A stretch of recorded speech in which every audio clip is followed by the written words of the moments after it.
I'm going to show you a really easy way to improve your writing. Okay. And I know a lot of people think writing is so hard. It's, I can't do it. And you know what? Writing is hard, but you can do it. And there's some really mechanical ways to improve your writing. You don't have to consider yourself a good writer or someone who is focused on writing. There are some very mechanical things, even if you're very mathematical or engineering focused, you can use these tips to improve your writing. So the first one is participles. I liken writing to painting. You could slosh a bunch of house paint on, which works in some contexts, or you could really paint precisely like an artist. And so what this is doing is painting a little more precisely. A participle is basically an ing verb tagged onto the beginning, middle, or end of a sentence. You can have variations including ed verbs or simple past tense verbs like caught. Those also work. So that's what it is. And basically, let's use this in an example. So we've got an example sentence. The hungry snakes attacked their prey. Okay, we've got a verb here, attacked. Anytime we look at analyzing a sentence, we always want to look at the verb first. So attacked is our verb. Who or what attacked? The snakes did. So the snakes attacked, that's our subject and our predicate. And now what we're going to do is we're going to improve this sentence by adding a participle to it. So, for example, hissing, slithering, and coiling, the hungry snakes attacked their prey. Okay, instantly better. All we did was add an ing verb with a comma to the beginning of our sentence. In fact, we added 3 of them. You could have only added 1, or you could have added 2 if you wanted. But basically, hissing, slithering, and coiling, the hungry snakes attacked their prey. All right. All of a sudden, the action is a lot more active. The sentence has more movement to it because we've added verbs which convey movement and action.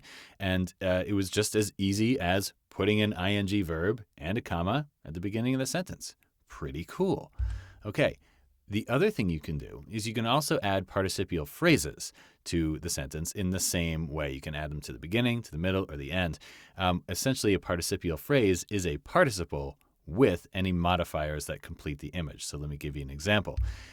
Hissing their forked red tongues and coiling their cold bodies, the hungry snakes attacked their prey. Okay, so you see what we did here. We took hissing and coiling, the 2 verbs, the 2 ing verbs, participles that we had before, and we just added more to that phrase. So hissing, well, what are they hissing? Oh, they're hissing their forked red tongues. Coiling, what are they coiling?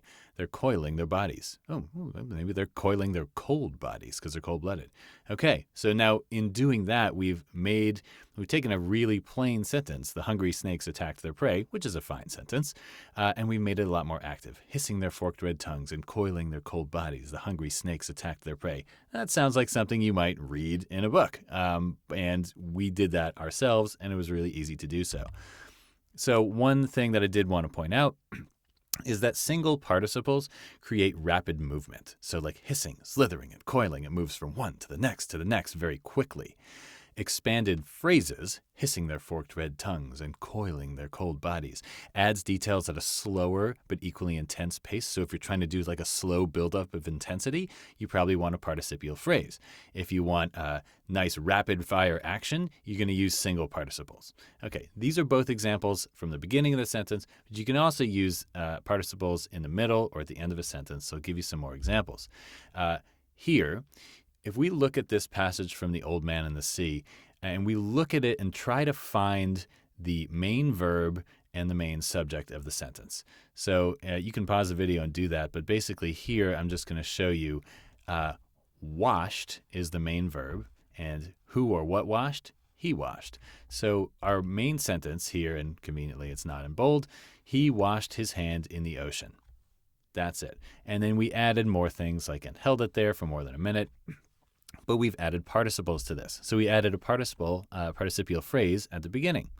Shifting, participle, shifting the weight of the line to his left shoulder and kneeling carefully. So we have 2 participles there, shifting and kneeling, and we have some phrases that can complete them. He washed his hand in the ocean and held it there, submerged, for more than a minute. This is an example of an ed participle. It's simple past tense. watching the blood trail away and the steady movement of the water against his hand as the boat moved. Ooh, very nice. Now, this is a beautiful sentence. I mean, it's Hemingway.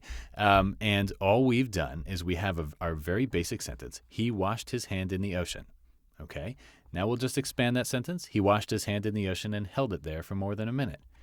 Once we've got that sentence, all we need to do is say, okay, let me come up with 3 or 4 verbs, ing or simple past tense verbs. Okay, we've got shifting, we've got kneeling, we've got submerged, and we've got watching. Cool. Now let's complete those images. So what is he shifting? Well, he's shifting the weight of the line to his left shoulder. And how is he kneeling? And kneeling carefully, he washed his hand in the ocean and held it there, submerged, for more than a minute. What is he doing while he's doing that? Watching the blood trail away and the steady movement of the water against his hand as the boat moved. Okay, now we've got this long and complex and beautifully written sentence.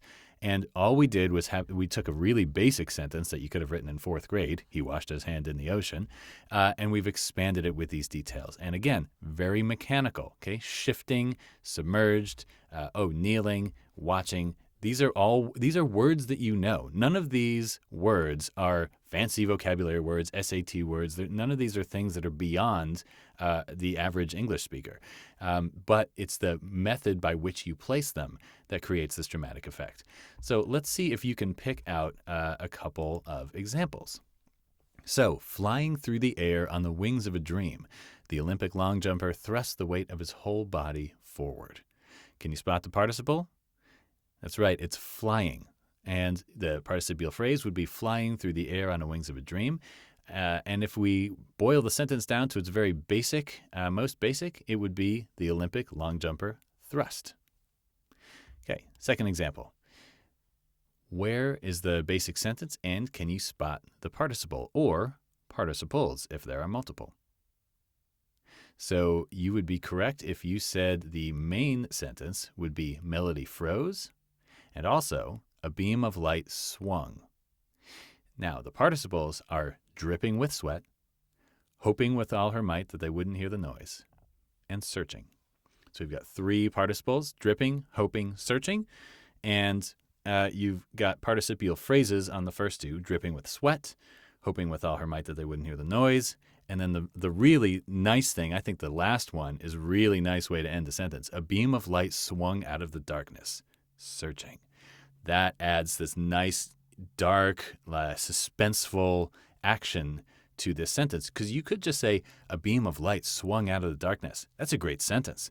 But a beam of light swung out of the darkness, searching. Ooh, okay, now we've got a little more depth to that sentence. And all we did was put a comma instead of a period, add an ing verb, and that's called a participle, and there we are. Okay, next example.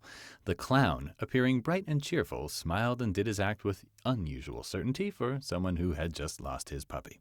So what we have is the clown smiled is our sentence. So here, in this case, the clown and smiled. This is the predicate, this is the subject, and our participle and our participial phrase comes in the middle of the sentence. So we saw this on the last page with submerged. Here, we've got appearing, which is our participle, and what is he appearing? He's appearing bright and cheerful. So any time we want to add a participle or any other sort of interruption in the middle of a sentence, one good place to do it is between the subject, in this case clown, and the predicate or the simple predicate or the verb, which is smiled. So the clown, appearing bright and cheerful, smiled and did his act, blah, blah, blah. Okay, and here's the last one. The rhino, caught in a tangled rope, looked for freedom. Okay, by this point, hopefully you saw this instantly. The main sentence is the rhino looked for freedom, and caught in a tangled rope is the participle. So now, just to reiterate this, you could do this in any order. You could say, caught in a tangled rope, the rhino looked for freedom. You could put that participial phrase at the beginning. You could also put it at the end. The rhino looked for freedom, caught in a tangled rope. That one doesn't sound as good in this example, although in other examples, like the swung out of the darkness searching, that worked really well. So you just kind of have to play with it and see where it sounds better. In this case, I actually think it's right where it is. It's between the subject and the predicate, a subject and the verb. The rhino, caught in a tangled rope, looked for freedom.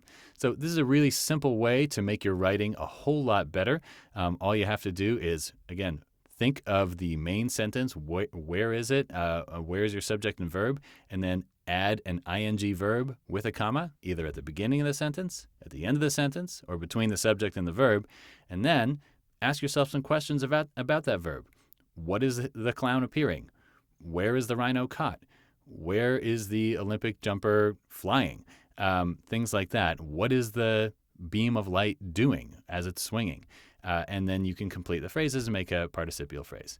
So thanks so much. I hope you learned something, and go forth and use your participles.